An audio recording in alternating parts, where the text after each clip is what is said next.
और आप सभी के चरणों में मेरा नमन और वंदन। चलिए तो आज फिर यात्रा पर निकलते हैं, क्योंकि जीवन भी एक यात्रा है।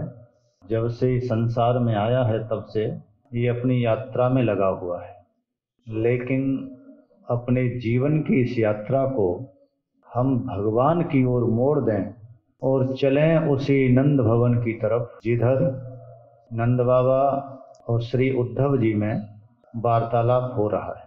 ये जीवन की जो यात्रा है ये भी बड़ी विलक्षण है।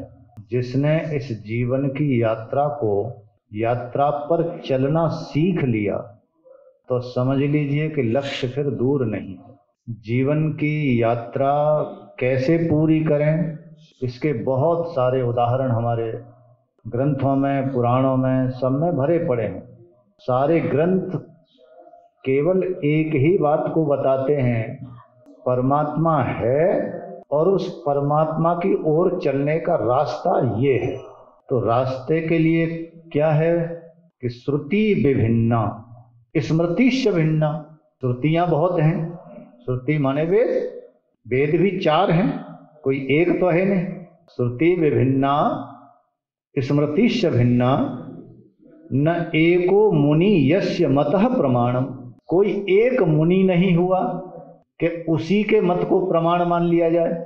मुनि भी बहुत सारे हैं और हर मुनि अपने अलग अलग रास्तों से चल करके उनको अलग अलग अनुभव हुए हैं, और जो जो उन्होंने अनुभव किए हैं वो हमारे सामने ग्रंथों के रूप में है। कोई ग्रंथ कहते हैं कि नहीं ज्ञान का मार्ग सबसे श्रेष्ठ है, कुछ कहते हैं कि नहीं भक्ति का मार्ग श्रेष्ठ है, और कुछ कहते हैं कि नहीं भाई ये तो बड़े कठिन हैं। जब शरीर साथ में है और शरीर कर्म करता है और शरीर एक क्षण भी बिना कर्म किए रह ही नहीं सकता, तो कर्म योग ही सबसे श्रेष्ठ है। कहीं उपासना योग है, कहीं ध्यान योग है। जिन जिन ऋषियों ने जैसे जैसे भगवान को पाया, जिस जिस रास्ते से चले, उन उन रास्तों को उन्होंने हमारे लिए ग्रंथों के रूप में सामने रख दिया है। तो कहते हैं कि श्रुति विभिन्ना स्मृतिश्च भिन्ना न एको मुनि यस्य मतः प्रमाण। श्रुतियाँ भी कई हैं, वेद भी चार हैं, स्मृतियाँ भी बहुत सारी हैं, और कोई एक मुनि नहीं हुए जिनके मत को हम प्रमाण मान लें कि चलो भाई यही बिल्कुल ठीक है। तो फिर क्या किया जाए, फिर किस रास्ते पर चलें? तो कहते हैं धर्मस्य तत्वम निहितम गुहायाम। ये जो धर्म का तत्व है, धर्म नहीं, धर्म का तत्व एसेंस, ये बहुत ही गुहायाम, बड़ा ही रहस्यपूर्ण है, बड़ा ही गुप्त है। तो फिर क्या किया जाए? बोले महाजनो येन गतः सपंथा। जिस रास्ते से हमारे महापुरुष गुजरे हों बस उसी को अपना रास्ता मान लेना चाहिए। अब यदि महापुरुष गुजरे हैं, अब महापुरुष भी कोई एक नहीं हुए।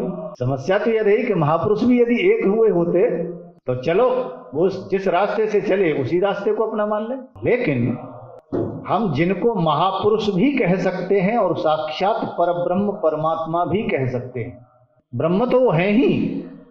कौन? भगवान श्री राम, जिन्होंने हमारे सामने रास्ते पर चल करके, एक मर्यादित रास्ते पर चल करके हमारे लिए मर्यादाएं स्थापित की। कल की एक यात्रा थी प्रताप भानु की, और महत्वाकांक्षा के जंगल में भटक गया। महत्वाकांक्षा इतनी बड़ी विंध्याचल की कि वो सूर्य के प्रकाश को रोकना चाह रहा था, लेकिन बड़ी अच्छी कृपा हुई संत की। अगस्त ऋषि ने, संत ऐसे कृपा करते हैं, लेकिन कल हमने विचार किया कि संत ने कृपा की और उससे ये कहा कि तू लेटा रहना, तो ये क्या कृपा हुई? लेकिन कृपा हुई, उसने तो ये विचार किया विंध्याचल ने कि सूर्य मेरी परिक्रमा लगाए, लेकिन ऐसा हुआ नहीं। लेकिन उसकी संत में इतनी बड़ी श्रद्धा कि किसी ने जब आकर के कहा कि भाई वो तो अब लौटने वाले नहीं हैं, तो तू कब तक लेटा रहेगा? बोले संत की आज्ञा की अवहेलना नहीं करूंगा, जो संत ने कहा है मैं उसका ही पालन करूंगा। और देखिए परिणाम क्या निकला कि उसी विंध्याचल की फिर यात्रा की है भगवान श्री राम ने। चित्रकूट कहाँ है? विंध्याचल। और जब भगवान श्री राम विंध्याचल पहुंचे तो भगवान श्री राम को देख करके विंध्याचल एकदम खिल गया। उसने कहा कि आज जो संत ने मेरे ऊपर कृपा की थी आज वो फलीभूत हो गई। क्या फलीभूत हुई देखिए, उसने तो ये सोचा था, ये विचार किया था कि सूर्य मेरी परिक्रमा लगाए, लेकिन आज सूर्यवंश में उत्पन्न सूर्यवंश के मणि, जिनके शरीर में कोट कोट ब्रह्मांड हैं, कोट कोट सूर्य हैं, वो तो एक ही सूर्य की बात कही, आज करोड़ों करोड़ों सूर्यों को लेकर के भगवान उस विंध्याचल की परिक्रमा कर रहे हैं। ये संत की कृपा का अनुभव देखिए। थोड़ी देर के लिए हमको जरूर लग सकता है कि संत ने कुछ गड़बड़ किया, लेकिन नहीं, देखिए आश्चर्य की बात, थोड़ा विचार करने की बात है। करोड़ों करोड़ों सूर्य परिक्रमा कर रहे हैं उसी विंध्याचल की। कितना धन्य भाग्य उसका है कि साक्षात परब्रह्म परमात्मा आज संत की वाणी को एक गुना नहीं करोड़ों गुना सिद्ध कर दिया है। वही देखिए, यात्रा का क्रम देखिए कितना बढ़िया। जब कभी विचार आता है, ठाकुर जी कृपा करते हैं। अभी मैं पूज्य स्वामी जी से यही कह रहा था कि यदि कभी कुछ त्रुटि हो जाए, ठाकुर जी कुछ ऐसा कहलवा दें तो उसे क्षमा करिएगा। स्वामी जी ने कहा कि जब ठाकुर जी कहलवाते हैं तो फिर आपको क्यों चिंता है। पर ठाकुर जी भी अपने मुंह से इस बात को कह देते हैं। समस्या तो इस बात की है कि जब ठाकुर जी सब बुलवाते हैं तो ठाकुर जी भी तो ये भी तो कहलवाते हैं। वही भगवान श्री राम देखिए अयोध्या में क्या कहते हैं कि जो अनुचित कछु भाखों भाई, जो अनुचित कछु भाखों भाई, तो बरजहु मोय भय बिसराई। यदि मैं कुछ अनुचित बोल दूं, भगवान श्री राम कहते हैं कि यदि मैं कुछ अनुचित बोल दूं तो बरजहु मोय भय बिसराई, तो आप भय को दूर करके आप मुझे तुरंत रोक देना। जब भगवान श्री राम इस बात को कह रहे हैं, वही बुलवाते हैं तो वही तो बोल रहे हैं। संतों की बड़ी विलक्षण बात है। वही भगवान श्री राम जब वनवास के लिए निकले, प्रसंग बड़े, भागवत चली नहीं रही है। आप सच मानिए, मैं रोज पक्का इरादा करके आता हूं। जब मैं आपकी गाड़ी में बैठा तो मैंने आज ये विचार कर लिया, आज भागवत के अलावा कुछ नहीं। लेकिन कहां से आया, तो जब चले 3 यात्री हैं वनवास के लिए, भगवान श्री राम, लक्ष्मण और सीता, यात्रा पर निकल पड़े। तो यात्रा पर निकलने के बाद जब पुर से, अयोध्यापुरी से जब बाहर निकले, भगवान श्री राम जानते थे कि जानकी जी इतनी कोमल हैं, इतनी कोमल हैं कि जंगल के कठिन रास्तों पर ये कैसे चलेंगे। भगवान श्री राम ये विचार कर रहे, लेकिन माँ भगवती जानकी जी क्या विचार कर रही हैं, कभी सोचा?